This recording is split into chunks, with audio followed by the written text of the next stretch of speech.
यशाया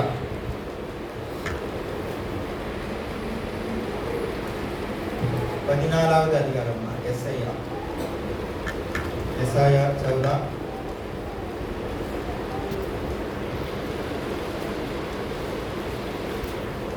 11पासून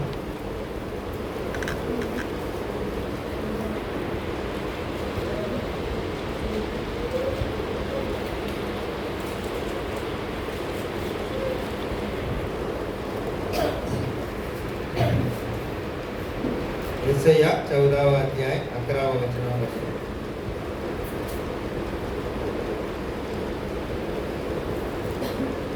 यशाया 14:11 वचन 11वा वचन तुझ्या डांडोर तुझ्या सारंग्याच्या नार अधोलाका उतरत आहे तुझ्या खाली कुरुमीच्या अंदरून ताली आहे आणि वरून तुला कीटकाच्या बांधून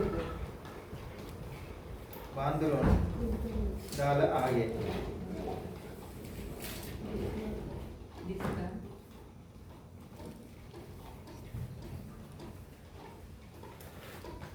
हे देदीप्यमान तारा प्रभात पुत्रा तू आकाशातून कसं पडलास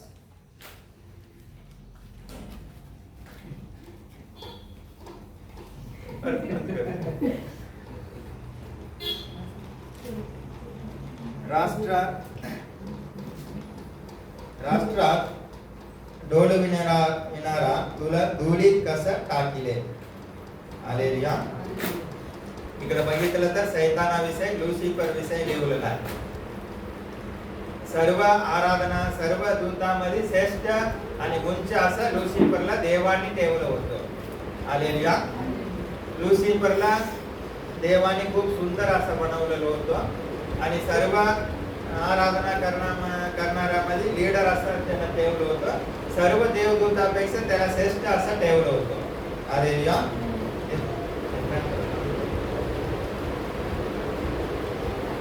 पण त्याचं काय झालंय देवाने त्याला स्वर्गातून खाली टाकलेला आहे धुळीत टाकलाय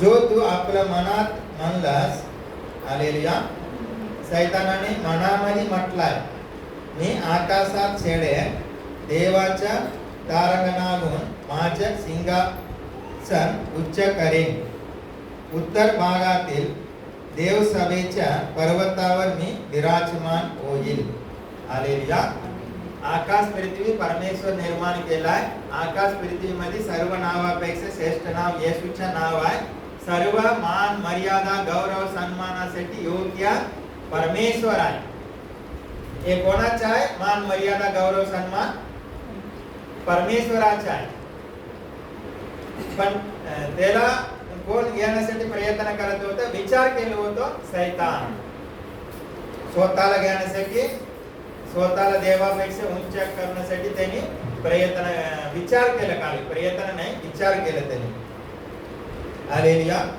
जो तू आपल्या मनात मानलास मी आकाशात छेडेन देवाच्या तारंगणातून माझे सिंहासन उंच करेन उत्तर भागातील देवसभेच्या पर्वतावर मी विराजमान होईन हालेलुया यांनी काय केलाय सैतानाने मनामध्ये विचार केलाय हालेलुया आणि सर्व अधिकार सर्व सृष्टीचा मालक परमेश्वर आहे आणि सर्व मान मर्यादा गौरवाचे योग्य श्री परमेश्वर आहे हालेलुया यांनी काय केलाय परमेश्वराच्या जगा घेण्यासाठी प्रयत्न केलाय सैतानाने विचार केलाय हालेलुया मी मेघावर आरोहण करीन मी परात्पराच्या समान होईन हालेलुया परात्पर देवाच्या समान होण्यासाठी यांनी विचार केलाय मनामध्ये विचार केलाय ते तुला अधोलोकात कर्तेच्या अधोभागात टाकिलं आहे यांनी देवाच्या समान होणार असं विचार केला देवाने काय केलाय तिकडून वरसून खाली टाकलं आहे आता सैतानाला बनवलं कोण परमेश्वराचं बनवलं होतं त्याला सर्व काय दिलं कोण? परमेश्वराच दिलं होतं.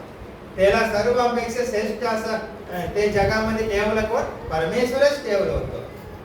पण याला गर्विष्ठपणा आतमध्ये आलाय आणि हे काय केलाय? मी परमेश्वराचे लेवल होणार आहे, परमेश्वराच्या सिंहासनावर मी सिंहासनामध्ये बसणार आहे, असं यांनी विचार केलाय. हालेलुया. देव वाईट नाव होतं म्हणून याला सुंदर बनवला, सर्व बुद्धिमान बनवला आणि वरच्या स्थानामध्ये ठेवलं होतं. कोणी वर ठेवलं होतं त्याच्याच वर मी जाणार, असं याच्यामध्ये काय? गर्विष्ठपणा येलाय. हालेलुया. याच्या हृदयामध्ये असा विचार आलाय म्हणून परमेश्वर काय केलाय? वरसून याला खाली टाकलेला आहे. हालेलुया. जे तुला बघतील ते तुला निर्गुण मनात म्हणतील की जेनी पृथ्वी तरतर कापविली व राज्य टळमळवली तो हेच पुरुष. जेनी जगाच्या रान केलं, तेथील नगराच्या विध्वंस केलं व आमच्या बंदीवानास मुक्त करून घरी जाऊ दिला नाही, तो हेच का पुरुष. राष्ट्राचे राजे सगळा आपल्या आपल्या घरी गौरवाने निंदित आहे, पण तुला फेकून दिलेल्या पांदीप्रमाणे आपल्या कडियापासून दूर जुगारून दिला आहे. बांधलेल्या दरवारीने पेदिलेल्या कर्तेच्या तोंड्यामध्ये पडलेला यांनी तू वेष्टीला आहेस. पायाखाली तुडवलेल्या मठासारख्या तू झाला आहेस, मठासारखे तू झाला आहेस. त्याच्या वरावर तुला मूठ माती मिळणार नाही, कारण तू आपल्या देशाची नासधूस केली व आपल्या प्रजेचे वध केलं. कुकर्माच्या वंशाचं नाव कधी मागे उरणार नाही. हालेलुया. सैतानाला परमेश्वराने उंच ठेवलं होतं, पण हे सैतान देवाच्या वर जाण्यासाठी मनामध्ये गर्विष्ठपणा आलाय म्हणून देवाने काय केलाय? स्वर्गातून खाली टाकलेला आहे. हालेलुया. आता हे गर्विष्ठपणा त्याच्यामध्ये आलाय म्हणून तो खाली पडलेला आहे. हालेलुया. आणि देवाच्या जे गोष्टी आहे त्याला आम्ही स्वतः करण्यासाठी प्रयत्न करायचेच नाही आहे.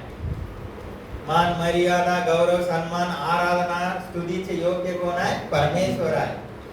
आणि सृष्टीचा मालक कोण आहे? सर्वश्रेष्ठ कोण आहे? परमेश्वर आहे. हालेलुया. ते जगा घेण्यासाठी यांनी प्रयत्न केलाय म्हणून जे जगा होतं त्याच्यापासून परमेश्वराने पूर्ण खाली टाकलेलं आहे. हालेलुया. परमेश्वर आम्हाला तिथे ठेवलाय, तिथे आम्ही राहायला पाहिजे आहे. तिथून वर जाण्यासाठी प्रयत्न केले तर खाली टाकणार आहे. हालेलुया. म्हणून हे जीवनामध्ये हे गर्विष्ठपणा सैतानाचा हत्यार आहे. आमच्यामध्ये गर्विष्ठपणा येत आहे, ते सैतान आमच्यामध्ये भरत आहे. आता कशासाठी भरत आहे सैतान? ते गर्विष्ठपणा करून वरसून खाली पडला आहे. आम्हाला खाली पाडवण्यासाठी गर्विष्ठपणा सैतान आमच्यामध्ये भरू शकतो. हालेलुया. म्हणून आम्ही जागृत असलं पाहिजे आहे. दानियल 4 अध्याय. दानियल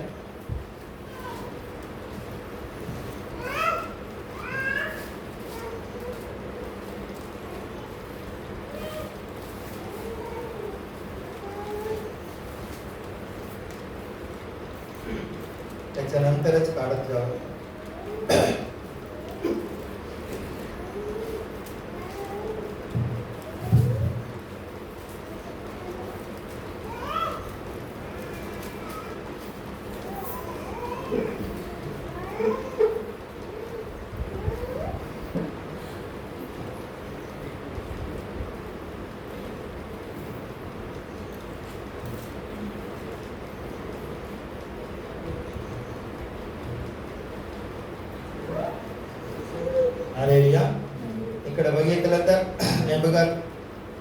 नेसर हे राजाला स्वप्न पडलेलं होतं.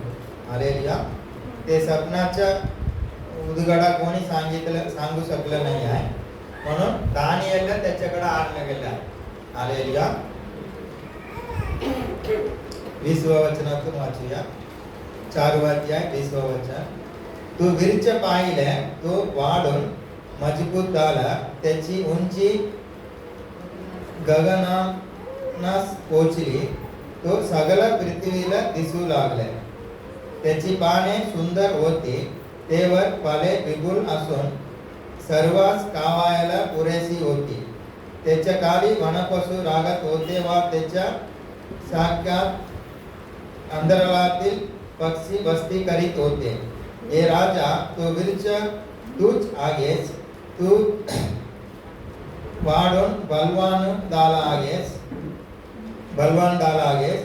तुझी तोरवी वाढवून गगनापर्यंत पोहोचली आहे. एक जगाला पवित्र पुरुष आकाशातून उतरून म्हणाले, हे विरुस तोडून याचा नाश करा, कदापि याचा गुण जमिनीत राहू दे.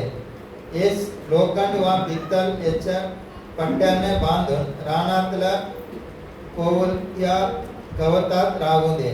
येस आकाशातल्या दैवराने भिजू दे. याला वनपशु बरोबर बांधा निलो. हेच वरून 7 काल जावो, तोवर असं होवो, असं राजाने पाहिले. हे राजा, याचा अर्थ असा आहे आणि माझे स्वामी राजा, हे विषय परात्पर देवाचा ठराव हे आहे. तुला मनुष्यातून घालवून देतील, तुझी वस्ती वनपशु होईल, तुला बैलाप्रमाणे गवत खावं लागेल. हालेलुया. हे पृथ्वीमध्ये सर्वांचा मोठा राजा आहे. हालेलुया. एकदम श्रीमंत आणि मोठा राजा आहे. पण देव त्याच्याविषयी काय ठरवलेलं आहे? तू जानवर होणार आहे आणि गवत खाणार आहे. हालेलुया. तुला पहिल्याप्रमाणे गवत खावं लागेल. तू आकाशातील दैवराने दिसतील. मानवी राज्यावर परात्पर देवाची सत्ता आहे व तो ते पाहिजे तेच देतो. हे ज्ञान तुला होईपर्यंत तुझ्यावरून 7 काल जातील. हालेलुया. हे पृथ्वीमध्ये देवाचा अधिकार आहे. देव सर्व काही करत आहे. हे समजेपर्यंत तुला 7 वर्ष होणार आहे असं म्हटलं आहे. त्यांनी ते विरचाचा गुण राखून ठेवाव्या सांगितलं. याचा अर्थ हे की सत्ता ही स्वर्गातील देवाची आहे. हे ज्ञान तुला झालं म्हणजे तुझं राज्य निश्चितपणे तुला मिळेल. म्हणून हे राजा, माझी मसलत तू मान्य करावी. तू पाप सोडून कर्माचरण करावे, अधर्म सोडून गरीबावर दया करावी. आसाने कदाचित तुझ्या स्वस्त अधिक काल राहील. हे सगळं नेबुकदनेस्सर राजा याच्यावर गुजरला. 12 महिने लोटल्यावर तो एकदा बाबिलोनच्या राजवाड्याच्या कच्चीवर फिरत होतो. हालेलुया. हे देवाने सांगितल्यानंतर 12 महिना झाल्यानंतर, ताबडतोब झालं नाही, 12 महिना झाल्यानंतर तो राजवाड्यात कच्चीवर फिरत होतो. ते वेळी राजा म्हणाले, हे थोर बाबेल नगर राजनिवासासाठी माझ्याच पराक्रमाने व माझ्या प्रतापाच्या वैभवासाठी मी बांधिले आहे ना. हालेलुया. त्याच्यामध्ये काय आलाय? मीपणा आलाय. एवढं सुंदर राजवाडा, हे सगळं नगर, बाबेल नगर मी बांधलाय. हालेलुया. मीपणा याच्यामध्ये आलाय. हे शब्द राजाच्या मुखातून निघतात ना निघतात तोच आकाशवाणी झाली की. हालेलुया. हे त्यांनी बोलता ना बोलता याच्या पहिलेच आकाशातून वाणी आलाय. हालेलुया. हे राजा नेबुकदनेस्सर, हे तुला विदित होवे की तुझ्या घाताची राजसत्ता गेली आहे. तुला मनुष्यातून घालवून देते. तुझी वस्ती वनपशुत होईल.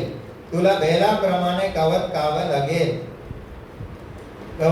लागेल आणि मानवी राज्यावर परात्पर देवाची सत्ता आहे व तो ते पाहिजे तेच देतो. हालेलुया. आता परमेश्वराने हे राजाला काय दिलाय? बाबेल नगर दिलाय आणि राजवाडा हे सगळं काय परमेश्वराने त्याला दिलाय आणि राज्य बनवलं कोण? परमेश्वराने बनवलाय. पण यांनी काय बोललाय? मी केलाय, मी एवढा बाबेल नगर बांधलाय, मी राजवाडा बांधलाय. हे सगळं कोणी दिलं? त्यानं परमेश्वर दिलाय. पण यांनी काय केलाय? परमेश्वराला मिळाल्या गोष्टी स्वतःवर घेतलाय. हालेलुया. मी केलाय म्हणून.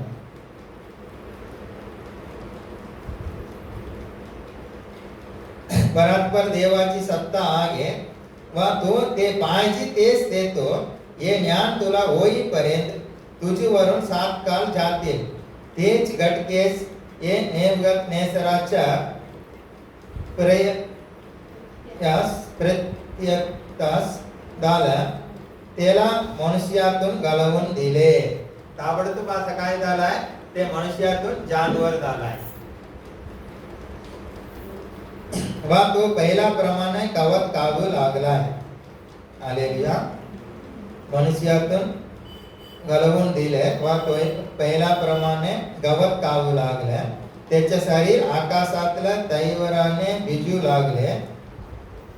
येतवर की त्याचे केस गरुडाच्या पिसाप्रमाणे वाढले आणि त्याची नवे पक्ष्यांच्या नखासारखी झाली. हे दिवस संपल्यावर मी नेबुकदनेस्सराने आपले डोळे आकाशाकडे लाविले. माझी बुद्धी मला परत आली. मी परात्पर देवाचा धन्यवाद केले. ते सदा जिवंत असणारा देवाचे स्तवन केले व त्याच्या महिमा गायले. कारण त्याचे प्रभुत्व सर्वकालचे आहे आणि त्याचे राज्य पिढ्या पिढ्या राहणारे आहे. पृथ्वीवर सर्व रहिवासी केवळ का पदार्थ होत. तो आकाशातील आपल्या सैन्याच्या व पृथ्वीवरील रहिवाशांच्या इच्छेस येईल ते करीतो. हालेलुया. आकाशामध्ये असू दे, पृथ्वीमध्ये असू दे, मनुष्याच्या जीवनामध्ये असू दे, परमेश्वर काय करायचंय ते परमेश्वर करत आहे. हालेलुया. आमच्यामध्ये गर्विष्ठपणा आला नाही पाहिजे, मीपणा आला नाही पाहिजे आहे. हे गोष्टी आमच्यामध्ये आलं तर नंतर पडणार आहे. हालेलुया. आणि हे मीपणा, हे गर्विष्ठपणा, हे सगळं कोणाचे हत्यार आहे? शैतानाचे हत्यार आहे. शैतान आमच्या मनामध्ये घालणार आहे, हृदयामध्ये घालणार आहे. कशासाठी घालणार आहे? आम्हाला वर करण्यासाठी नाही आहे, आम्हाला खाली पाडवण्यासाठी शैतान आमच्यामध्ये घालणार आहे. हे हत्यार शैतानाचे आहे. आमच्यामध्ये हे हत्यार असलं तर आम्ही समजून घेतलं पाहिजे हे शैतानाकडून आलेलं आहे. हे पहिला भार काढून टाकलं पाहिजे आहे. हालेलुया. आता शैतानाला देवाने उंच ठेवलं होतं, त्याच्यामध्ये गर्विष्ठपणा आला, तो खाली पडलाय. आणि हे राजा म्हटलाय हे सगळं मी केलाय. तेच वेळी ते जानवर झालाय. त्याला नंतर बुद्धी आला की समजलं की सत्य हे पृथ्वी परमेश्वराचे आहे. परमेश्वर काय करतं ते होत आहे. ते सर्व काय करण्यासाठी परमेश्वर सामर्थ आहे. हे समजल्यानंतर तो परत राजा झाला. हालेलुया.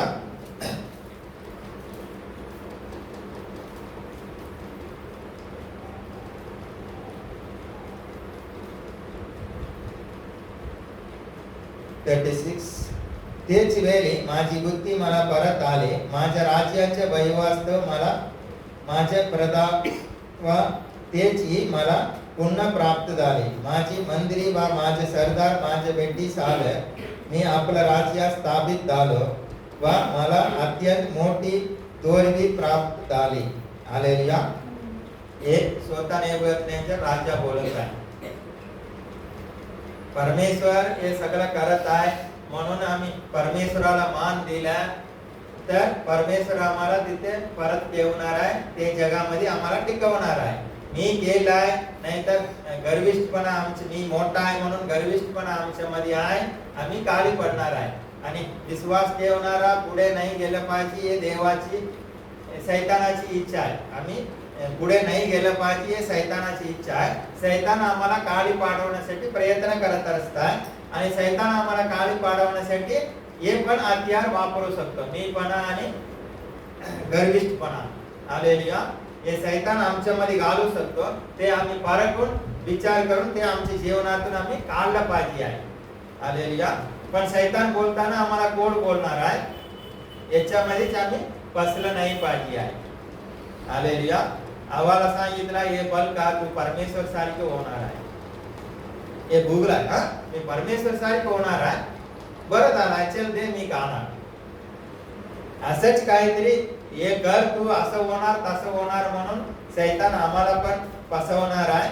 तेवढं अक्कलमन नाही आहे सैतानाला खरं बघितलं तर, ते फसवण्यासाठी प्रयत्न करणार आहे. आम्ही जागृत असलं तर त्याच्यातून आम्ही बाहेर येऊ शकतो. आता आम्हाला समजलं तर आम्ही विरोध केलं पाहिजे आहे. हालेलुया. विरोध केलं तर ते पळून जाणार आहे. सैतानाच्या गोष्टीला आम्ही विरोध केलं पाहिजे आहे. याकोबाच्या 4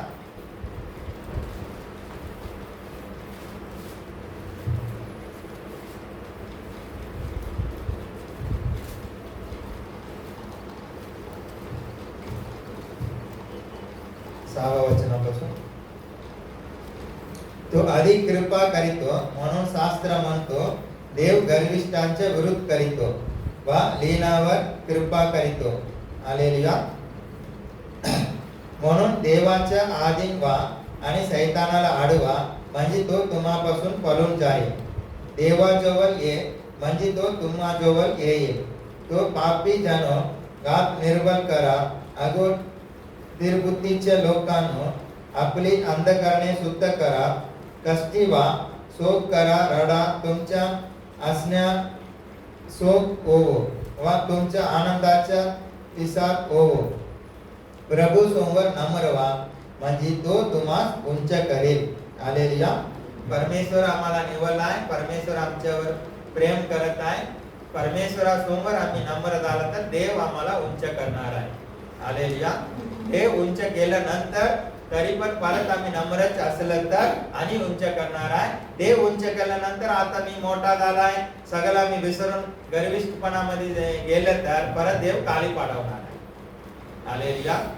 नम्र आहे, देव वर करत जाणार आहे. थोडा लेवल मध्ये आल्यानंतर आमच्यामध्ये गर्विष्ठपणा आतमध्ये आलं तर आता मी सर्व काय आहे आतमध्ये गेलं तर नंतर आम्ही पडणार आहे. हालेलुया. पण पाडवण्यामागे सैतानाच्या घात आहे. सैतान जे काय करणार आमचे विरोध करणार आहे. आम्ही म्हणून देवाच्या आत्म्याने भरून चालत असलं तर सैतानाच्या सगळं आम्हाला क्लिअर दिसणार आहे. हालेलुया. म्हणून रोज तुम्ही बायबल वाचा, देवाच्या स्तुती आराधना करा. अन्य भाषा येत असलं तर अन्य भाषामध्ये प्रार्थना करा. कमीत कमी रोज 2.5 तास 2 तास 1.5 तास तर दिलंच पाहिजे आहे. 10 मिनिट आम्ही अजून लहान मुलासारखे 10 मिनिट 15 मिनिट 20 मिनिट देत असलं तर काही होणार नाही. सैतान आमच्यामध्ये कार्य करणार आहे, ते पण आम्हाला समजणार नाही आहे. हालेलुया. कधीतरी वेळ काम जास्ती आहे ठीक आहे, पण कमीत कमी रोजच्या सवय लावलं पाहिजे आम्ही मोबाईलच्या. आणि कुठे कुठे आमचं वेस्ट टाइम होत आहे ते सगळं कट करून देवाच्या जवळ आम्ही जास्त वेळ बसलं पाहिजे आहे. देवाचं वचन वाचलं पाहिजे, देवाच्या स्तुती आराधना केलं पाहिजे, उपास प्रार्थना केलं पाहिजे, येशू मध्ये आम्ही वाढलं पाहिजे आहे. देव आमच्या गुरु असलं पाहिजे आहे. देव येशू ख्रिस्त आमचं गुरु असलं पाहिजे, त्याच्यावर आम्ही लक्ष दिलं पाहिजे आहे. हालेलुया. आणि परमेश्वर आम्हाला निवडलेला आहे. देवाचे कार्य आम्ही पूर्ण करून त्याच्या समोर निर्दोष उभं राहण्यासाठी आम्ही जागृत असलं पाहिजे आहे. हालेलुया. सैतान गर्जणारा सिंहासारखे कोणाला गिलावे हे शोधत फिरत आहे.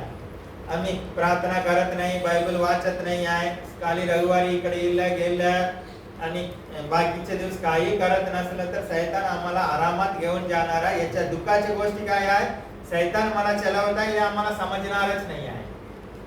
देवाच्या जवळ बसला ना, आहा हे वचनाच्या विरुद्ध आहे, इथे कुठे मी चुकला आहे, परत आम्ही थोडाच पुढे गेले ताबडतोब परत येऊ शकतो.